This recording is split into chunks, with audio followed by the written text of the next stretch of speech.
கோழி பண்ணை வச்சிருக்கீங்களா?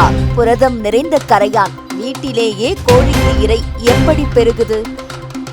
வீட்டில் சிறு அளவு கோழி வளர்ப்பவர்களும் சரி, கோழி பண்ணை வச்சிருப்பவங்களும் சரி, கோழிகளுக்கு இப்படி இறை வைத்தால் அடுத்தடுத்து எப்படி பெருகுதுன்னு பாருங்க. கோழிக்கு சீக்கு வரவே வராது, ஊட்டச்சத்தும் கிடைக்கும்.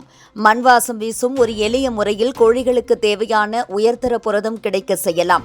எந்த விலை உயர்ந்த தீவனமும் வேண்டாம், வீட்டிலேயே கிடைக்கும் பொருட்களால் இதை செய்வது சாத்தியம். சில பொருட்களை பயன்படுத்தி பானையை தயார் செய்துவிட்டால் சில நாட்களில் அதில் கரையான் கூட்டமாக நிரம்பி கோழிகளுக்கு புரத வளமான உணவாக மாறும். முதலில் ஒரு பெரிய பானையை எடுத்துக்கொள்ள வேண்டும். அதில் தேங்காய் நார், பழைய காகிதம், வைக்கோல், சணல் மூட்டை சிதறல்கள் போன்றவற்றை அடுக்கி வைக்க வேண்டும். மேலும் உலர்ந்த இலைகள், கிழிந்த பேப்பர்கள் போன்றவை விரைவில் அழுகக்கூடிய பொருட்களையும் சேர்த்து விடலாம். பின்னர் பானையில் தண்ணீரை ஊற்றி ஈரப்பதத்தை உருவாக்க வேண்டும். அதற்கு பிறகு கரையான் அதிகம் இருக்கக்கூடிய இடத்தில் அந்த பானையை தலைகீழாக வைத்து சுற்றிலும் சிறிது மண்ணால் மூடிவிட வேண்டும். அந்த சூழல் கரையான் வாழ்வதற்கு மிகவும் ஏற்றதாக இருப்பதால் சில நாட்களில் பானை முழுவதும் கரையான்களால் நிரம்பிவிடும். ஒருமுறை அந்த பானையை திறந்தால் அதில் கூட்டமாக காணப்படும் கரையான்கள் கோழிகளுக்கு தீவனமாக பயன்படும்.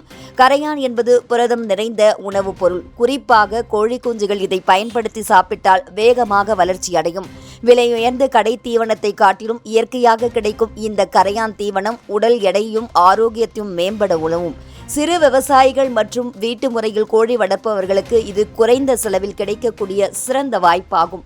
இந்த முறையை பயன்படுத்தி இயற்கையிலேயே கிடைக்கும் உயிர்களை பயன்படுத்தி கோழிகளுக்கு தேவையான சத்துக்களை வழங்கலாம். தொழில்நுட்பம், செலவு எதுவும் தேவையில்லை. சிறிது பொறுமையும் சாமர்த்தியமும் இருந்தால் கரையான் மூலம் கோழிகளுக்கான தீவனத்தை எளிதில் தயாரித்து நல்ல வளர்ச்சியை பெறலாம்.